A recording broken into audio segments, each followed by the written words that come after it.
극장계에서 가장 큰 대목, 여름 성수기가 비교적 조용히 지나갔습니다. 작년만 하더라도 밀수, 콘크리트 유토피아, 오펜하이머까지 나름 관심이 갔던 영화들이 있었죠. 물론 올해에도 파일럿과 데드풀 울버린이 관심을 받기는 했지만 다른 해에 비하면 올해는 관심도, 관객 수도 많이 저조한 것이 사실입니다.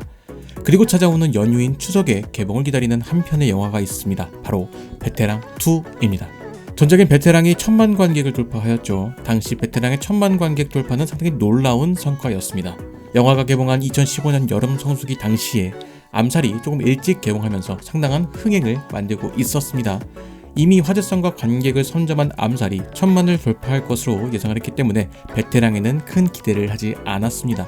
암살이 관객 수를 독점할 것이다 라고 생각을 한 것이죠. 하지만 그 예상은 빗나갔습니다. 암살과 베테랑이 관객을 양분하면서 두 편 모두 1000만 관객을 돌파하는 상당히 놀라운 일이 발생했습니다. 심지어 베테랑이 더 높은 관객 수를 기록하면서 한국 박스오피스 흥행 순위 7위에 올랐습니다. 당시 베테랑이 1000만 관객을 돌파할 수 있었던 이유는 단순합니다. 영화가 재미있었기 때문이죠. 가장 중요한 포인트는 사이다 결말에 있었다라고 생각을 합니다. 당시 영화계에는 입체적인 빌런이 주류를 이뤘습니다. 영화에서 빌런으로 등장하지만 자신만의 철학과 사연이 있어서 미워할 수 없는 빌런, 매력적인 빌런을 만드는 것에 집중을 했습니다. 하지만 이들이 영화 속에서 자신의 잘못에 대해서 속죄를 하거나 처벌을 받는 부분에서 영화가 소홀해 왔다라는 단점이 있었죠. 그에 비해서 베테랑은 강력한 권선징악을 내세웠습니다. 영화 내내 여러 악행을 일삼으며 관객들에게 조태호에 대한 분노를 축적시켰고 이것이 영화의 마지막 클라이막스에서 마구잡이로 때리는 결말을 보여주었습니다. 거기에 당시나 지금이나 한국 영화에서 주로 등장하는 무능한 경찰이 아니라 진짜 열심히 일하는 경찰의 모습을 보여주었던 것도 한몫을 했다라고 생각을 합니다. 특히나 영화의 중반부까지 약간의 답답함을 선사하는 듯 했죠. 하지만 영화 속 어떠한 사건이 반전의 계기를 만들게 됩니다. 말 그대로 판이 뒤집히는 상황을 잘 설계한 것이죠. 조태호 일당이 건드리지 말아야 될 것을 건드리기 시작하면서 영화는 조태호 수사에 풀가속을 시작합니다. 이것이 영화의 사이다 포인트라고 할 수가 있는 것이죠.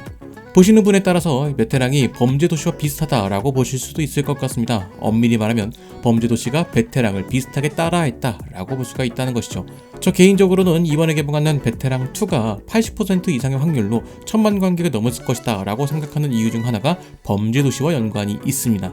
바로 베테랑2가 범죄도시 시리즈의 아쉬움을 채워줄 가능성이 높기 때문이죠. 범죄도시 시리즈의 모든 영화가 좋은 흥행 스코어를 보이고 있습니다. 하지만 영화 팬들 사이에서는 시리즈가 지속될수록 아쉬운 부분이 많다라는 것을 지적하고 있습니다. 가장 큰 부분은 범죄도시 1편과 후속작의 분위기 차이가 있을 겁니다. 영화 관람 등급이 달라지고 시리즈화를 시작하면서 영화가 가지고 있던 어둡고 폭력적인 분위기와는 다른 시리즈가 되었다라는 것입니다. 그래도 2편까지는 전작의 분위기를 나름 잘 가져갔다라는 평가를 받았기도 했으나 3편부터는 코미디에 조금 더 초점을 맞추게 되면서 시리즈의 색이 달라졌다라고 볼 수가 있습니다. 범죄도시가 가지고 있는 시원시원한 액션, 그 중에서도 조금은 잔인하게 느껴질 수도 있는 리얼한 액션에 대한 부분과 극악무도한 범죄자를 처단하는 사이다 서사가 조금 약해졌다라는 것이죠.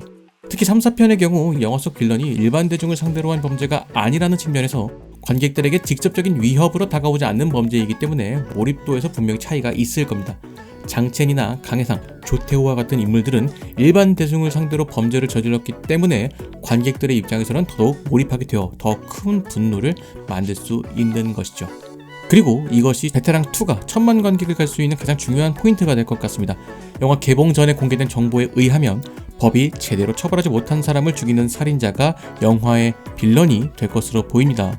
다만 이렇게만 흘러가면 다른 범죄 영화들과 크게 다를 것이 없는 그런 영화가 될 것 같습니다. 주인공 서도철에 의해서 법적인 처벌을 받아야 하는 나쁜 범죄자가 아니라 앞에서 언급했던 입체적인 빌런, 매력적인 빌런으로만 끝날 수 있을 여지가 있다라는 것이죠.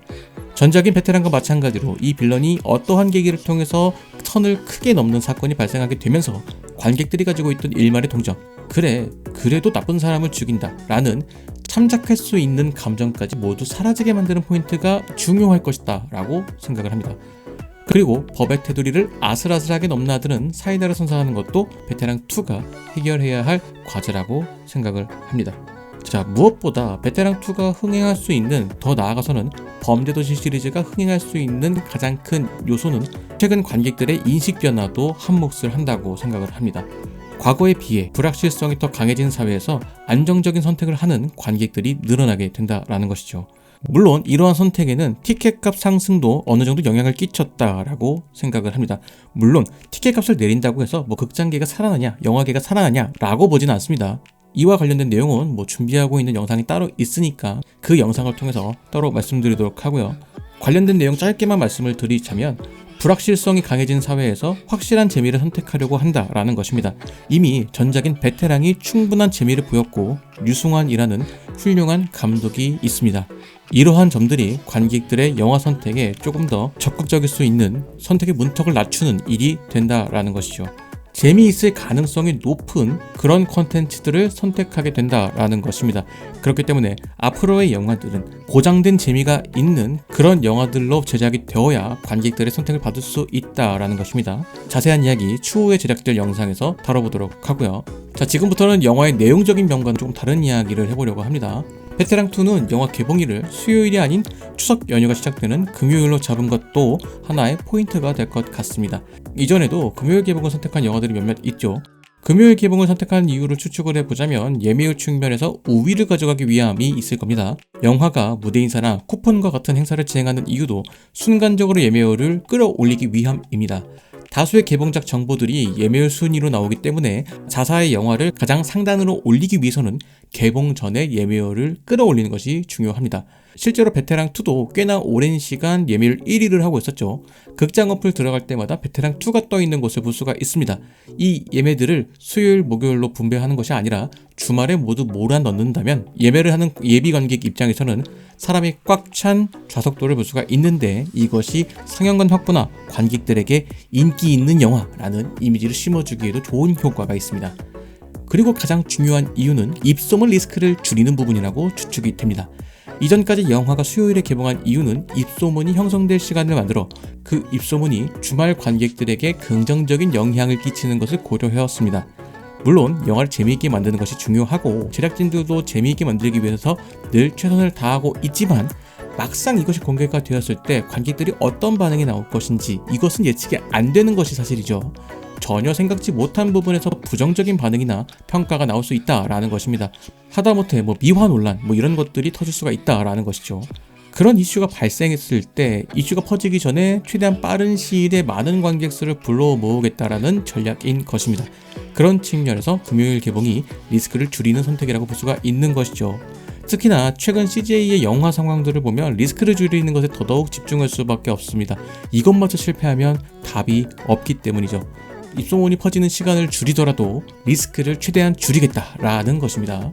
최근 극장계는 성수기의 개념이 희미해지기 시작을 했습니다. 이전부터 추석, 설날과 같은 연휴라고 더 많은 특수를 누리지도 못하고 오히려 성수기가 아닌 시기에 개봉한 서울의 봄, 파묘, 범죄도시 4가 1000만을 기록하고 있습니다. 그것을 반영한 것인지 이번 추석에도 베테랑2 말고는 주목할 만한 개봉작이 없습니다. 이것이 베테랑2의 흥행에 조금 더 유리한 상황이라고 볼 수도 있는 것이죠. 물론 다른 배급사에서 알아서 피했을 가능성도 있습니다. 앞에서 이야기한 리스크를 최대한 줄이는 방법인 것이죠. 이전에 베테랑2가 칸 영화제에 초청받아서 상영할 당시에는 그렇게까지 좋은 반응은 아니었다라고 전해 들었는데, 과연 베테랑2는 전작에 이어서 1000만을 돌파할 수 있을까요? 여러분들의 생각은 어떠신가요?